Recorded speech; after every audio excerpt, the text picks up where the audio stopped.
The Zoran Dominion had never known defeat. For centuries, they had marched across the galaxy, claiming world after world, crushing every species that stood in their way. Their warriors, the Drax Legion, were considered unstoppable, elite, battle-hardened, and unmatched in strength. They had conquered the deadliest planets in the universe, places where even the native species struggled to survive. To them, Earth was just another weak world, another easy conquest. As the massive Zoran fleet approached Earth, Supreme Commander Varric stood on the bridge of his warship, the Tyrant's Wrath.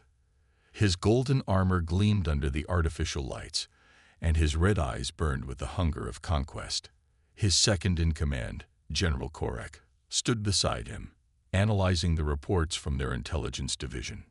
Primitive technology, no space-faring fleets, no planetary defenses strong enough to challenge us, Korek stated, his deep voice filled with certainty.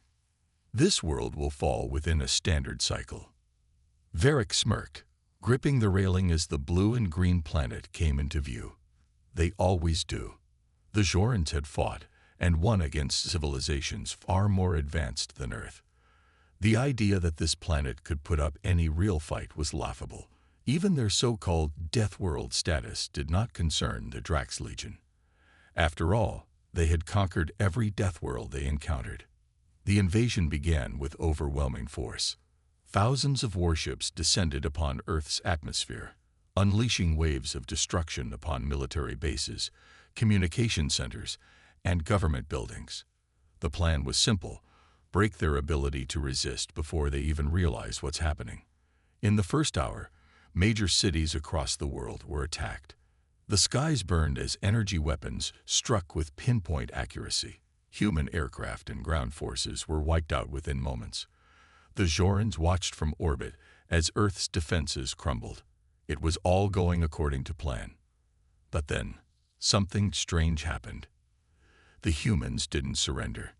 Instead of begging for mercy or retreating in fear, they adapted. Small resistance groups began coordinating attacks, using guerrilla tactics that confused the invaders. Zoran soldiers found themselves ambushed in urban environments, where humans knew every street and alley.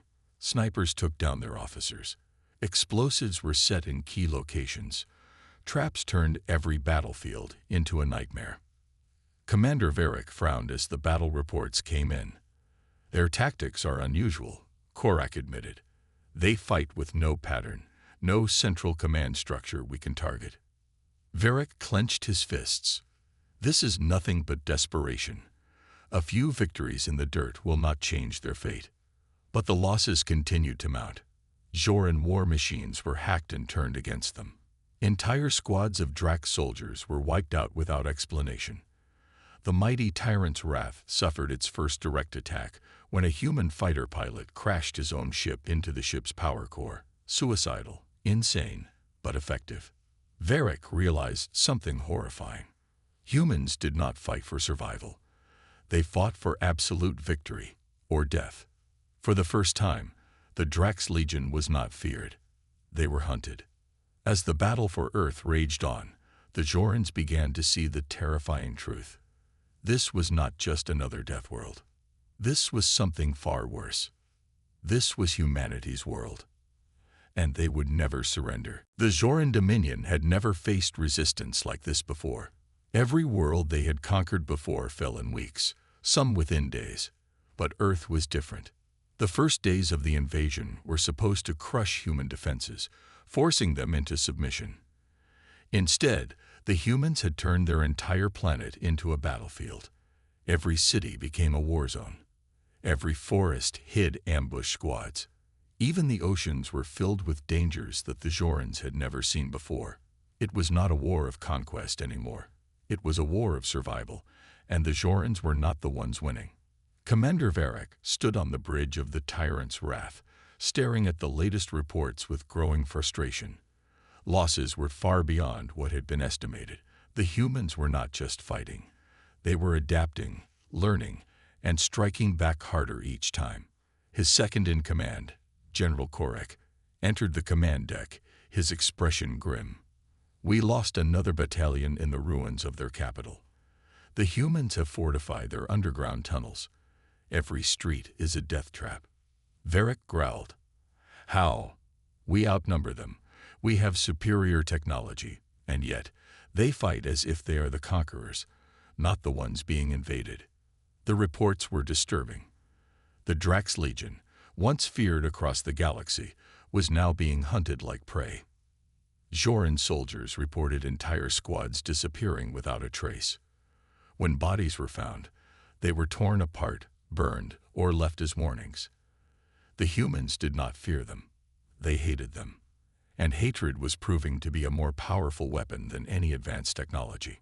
On the ground, Major Alred Drayton of the United Earth Resistance led a small squad through the ruins of New York. The Jorans had bonded to the ground, yet the humans remained. They fought in the ashes, using the very destruction their enemy caused against them. Drayton wiped sweat and dirt from his forehead, gripping his rifle tightly. His squad moved in silence, knowing that a single sound could give away their position. They weren't soldiers anymore. They were hunters. A Joran patrol approached, their armor gleaming under the moonlight. There were 5 of them, heavily armed. But weapons didn't matter when you didn't know where the attack was coming from. Drayton nodded to his squad. The humans struck fast. A sniper's bullet found the first Joran's skull. The second turned, only to step into a trap, an explosive hidden beneath rubble. The remaining 3 panicked, firing wildly into the shadows, but the humans were already gone. They were ghosts in the night. Moments later, all 5 Jorans were dead, and humanity was still standing. Back on the tyrant's wrath, Varric slammed his fist against the console. They're nothing but primitives. How are they doing this? General Korak hesitated before speaking. It's not their weapons, Commander. It's not their numbers. It's their minds. Varric narrowed his eyes. Explain. Korak gestured to the war reports. Every time we defeat them, they change their tactics.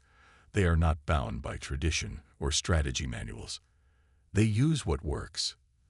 They fight in ways we've never seen before. He took a deep breath.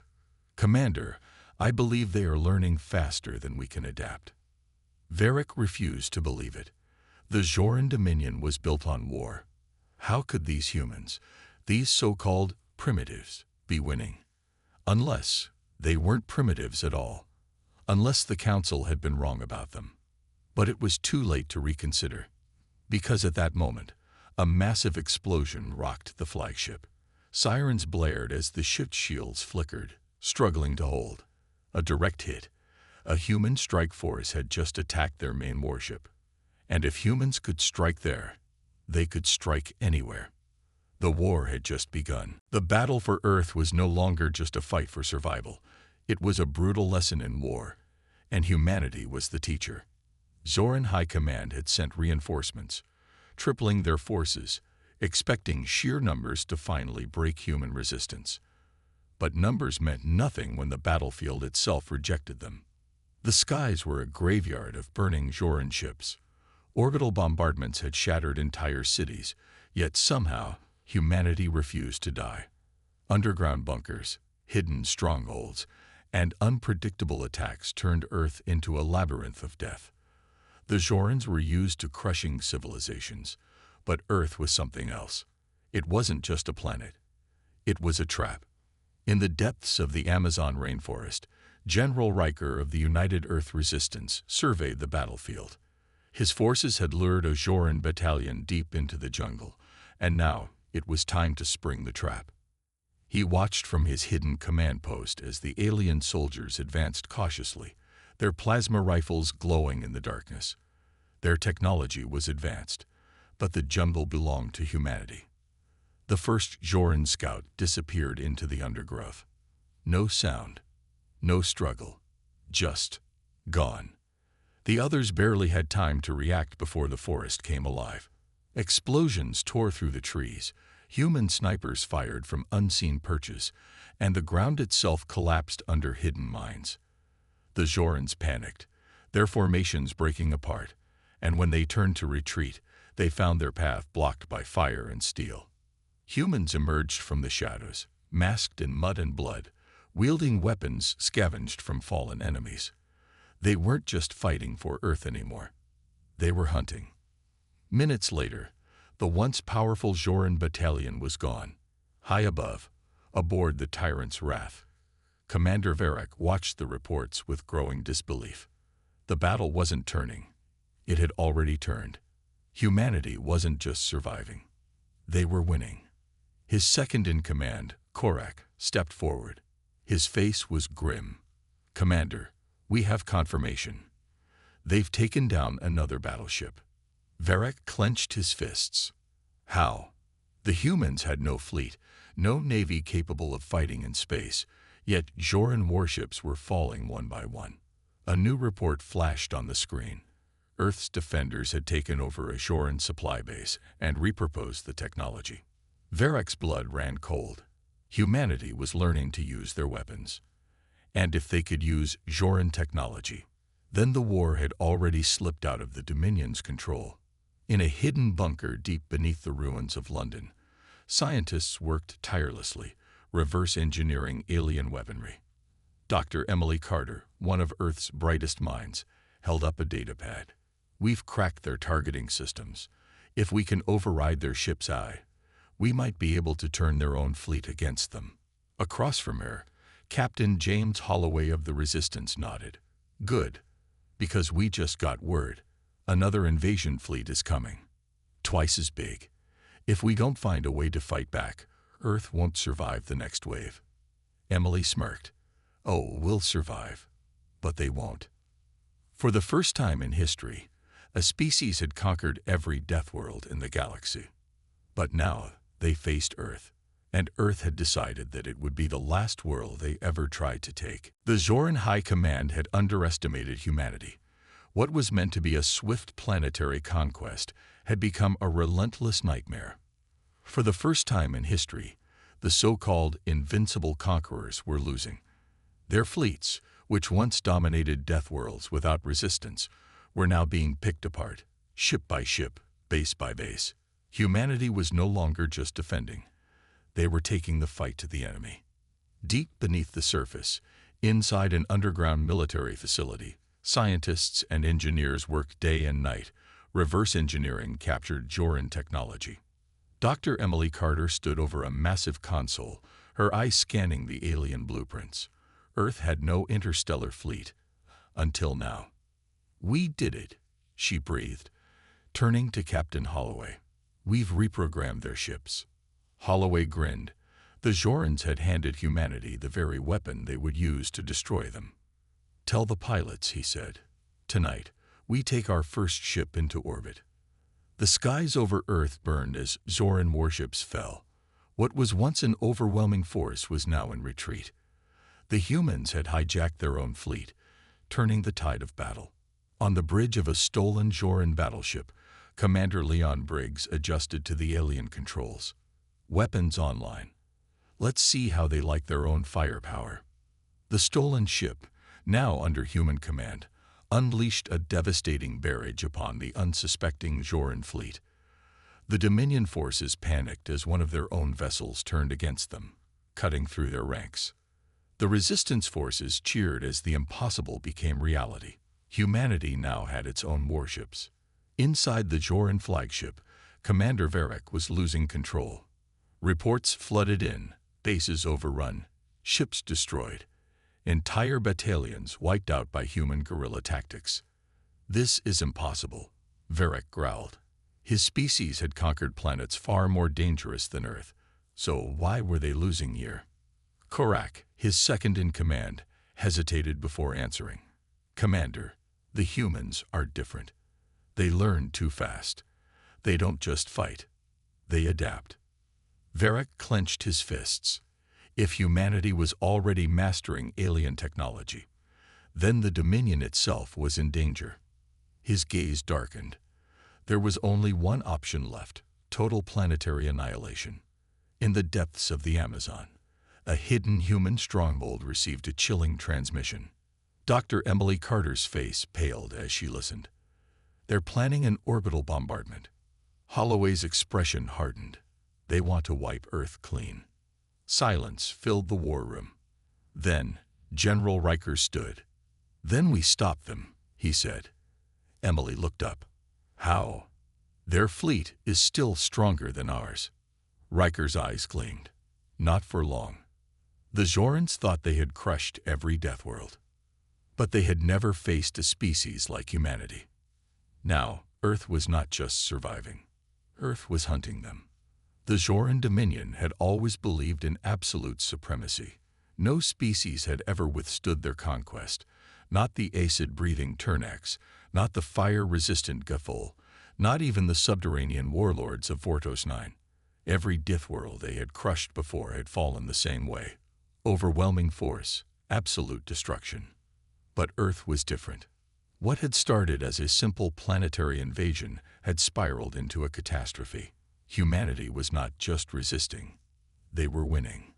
On board the Joran flagship Dreadfang, Commander Varric seethed as he studied the latest battle reports. His fleet had been crippled, not by superior firepower, but by tactics he couldn't comprehend. "Commander," Korak spoke, his voice uneasy, "another one of our bases has fallen. The humans." "Enough." Varric slammed his fist against the control panel. "How? They have no empire, no interstellar fleet, no allies. How are they doing this?" Korak hesitated. "They don't fight like other species. They use deception, ambushes. They strike from the shadows and vanish. They captured our ships and turned them against us.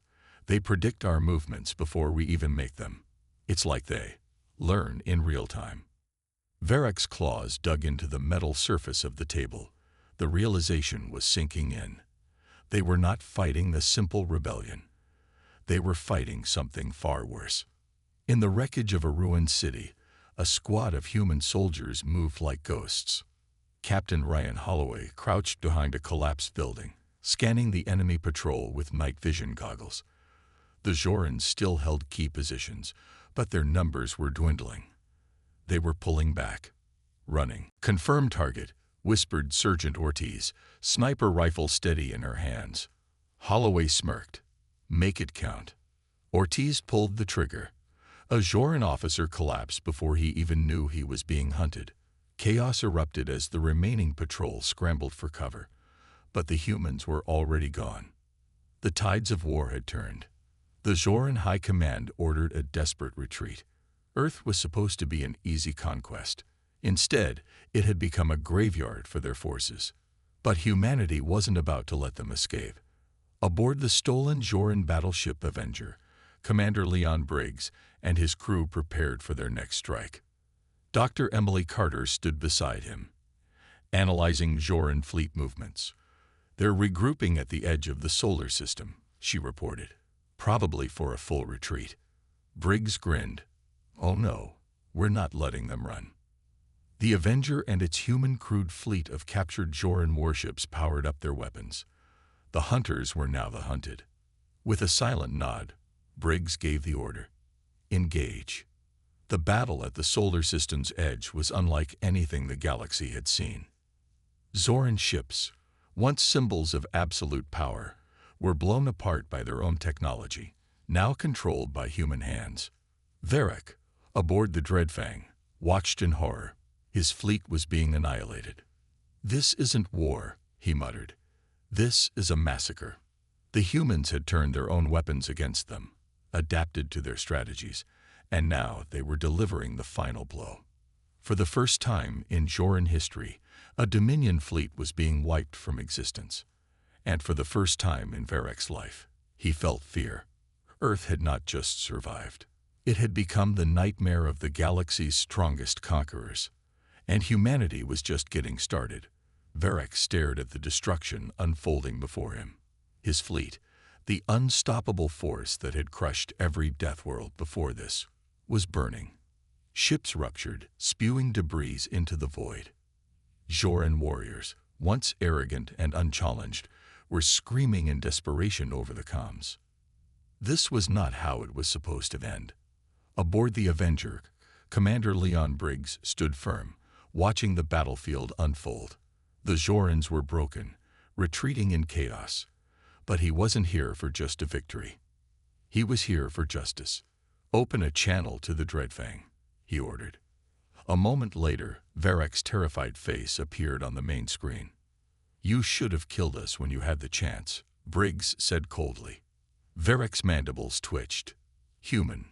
We." Briggs cut him off. "You burned our diplomat alive. You thought that would make us kneel. But now, look outside. Your empire is crumbling." Varek's breath was ragged. We surrender." Briggs leaned forward. "Surrender?" He let out a dark chuckle. "Did Earth get that option when you invaded?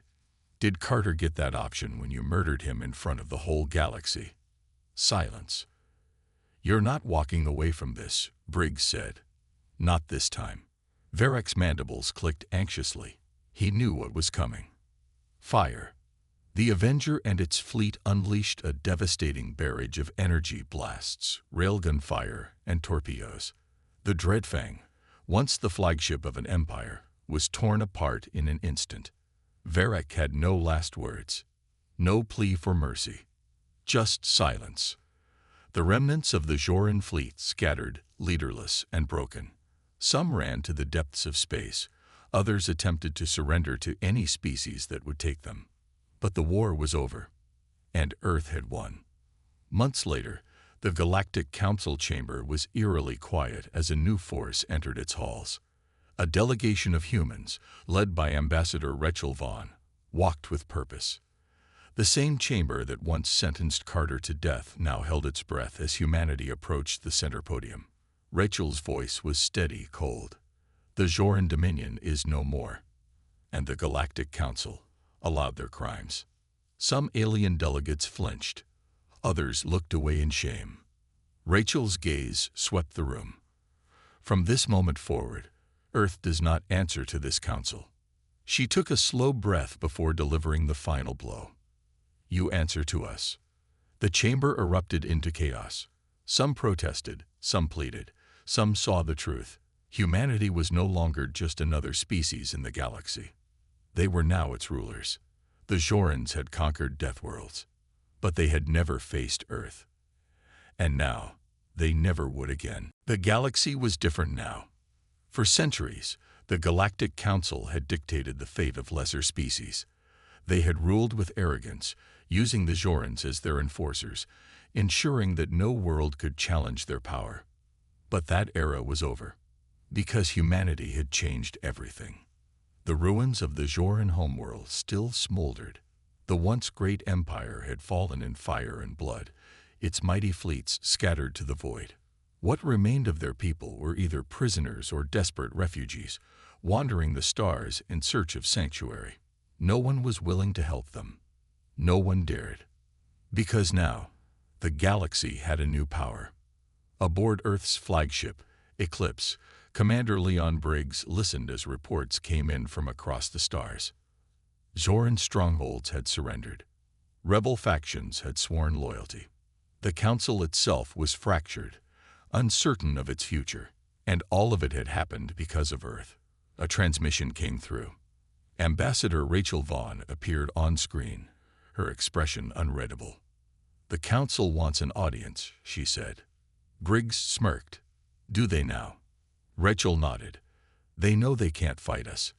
They want to negotiate." Briggs leaned back, his gaze distant. "After what they did, after Carter," his jaw clenched, "they don't get to make demands anymore." Rachel's expression softened. "No, they don't." A pause. "Which is why you're not going to the Council," she said. "They're coming to us." Briggs raised an eyebrow.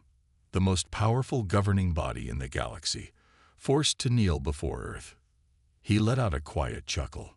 "I hope they're ready," he said. The Galactic Council's delegation arrived at Earth a week later. For the first time in history, the rulers of the stars stepped foot on humanity's homeworld, not as leaders, but as supplicants. They were led into the conference hall, where Rachel Vaughn and Earth's leaders waited. The room was silent. The Council's speaker, a tall, gray-skinned alien named Vecta, cleared his throat. We acknowledge the mistakes that were made, he said carefully. Rachel tilted her head. Mistakes. Vecta hesitated. Ambassador Carter's execution was regrettable. A ripple of tension filled the room. Rachel didn't move. Her voice was ice. It was murder. Vecta looked away. Yes, he admitted. Silence. Then Rachel leaned forward. The Council will dissolve its authority over independent worlds. Vecta's eyes widened. You can't. Rachel's stare hardened. I'm not asking. Vecta swallowed. And if we refuse? Rachel's voice never wavered. Then the next fleet we send won't be carrying diplomats. The delegation fell silent. They understood. The Council had ruled for thousands of years, but now its power was gone. Earth had made sure of that. As the Council delegates left in stunned silence, Briggs walked up to Rachel. So that's it, he asked. We run the show now. Rachel exhaled. We don't need to rule the galaxy, Leon. We just need to make sure no one ever does what they did to us again. Briggs smirked. And if they try? Rachel glanced out the window, where Earth's newly built dreadnoughts floated in orbit. Massive, unmatched, untouchable. Her voice was steady. Then they'll learn what it means to challenge humanity. The galaxy had once feared the Jorans. Now, they feared Earth. And this time, it was fear well earned. This sets up a powerful shift. Humanity goes from underdog to the ultimate force in the galaxy. Want any modifications? You said. 8. ChatGPT said. Part 8. The Legacy of Fire. The stars had changed. What was once a galaxy ruled by arrogance, where the strong crushed the weak without consequence, was now a galaxy that feared humanity. Earth had not just avenged Ambassador Carter. They had reshaped the balance of power. The Galactic Council no longer held dominion over independent worlds. Their influence, once absolute, had crumbled beneath their own mistakes. Once proud rulers now begged for mercy. No one answered. The Jorans, once the Council's enforcers, were extinct. Their fleets, their armies, their brutal empire, all erased in fire. But Earth did not seek an empire of its own. No, humanity had learned the lessons of history. They knew what unchecked power could become. So instead, they became the Silent Watchers. Aboard Earth's new flagship, Vanguard, Commander Leon Briggs watched from the bridge as their forces patrolled the edges of known space. Across the stars, species that had once been oppressed were now free. They had Earth to thank for that. Briggs leaned back in his chair as reports flooded in. New alliances, former slaves rebuilding their worlds, factions pledging themselves to humanity's protection. The galaxy had tried to crush humanity. Instead, it had created something unstoppable. On Earth, Ambassador Rachel Vaughn walked through the corridors of the United Earth Assembly, pausing at a memorial built in honor of Ambassador Elias Carter. His sacrifice had ignited the fire of humanity's rise. A quote was engraved beneath his statue. Let them fear us, if they must, but let them never doubt who we are. Rachel smiled faintly. Carter's death had not been in vain. Because now, humanity had ensured that no one would ever burn one of their own again. In the depths of uncharted space, the remnants of the old council whispered in the shadows. They feared Earth, and they should, because the moment they tried to rise again, humanity would be waiting.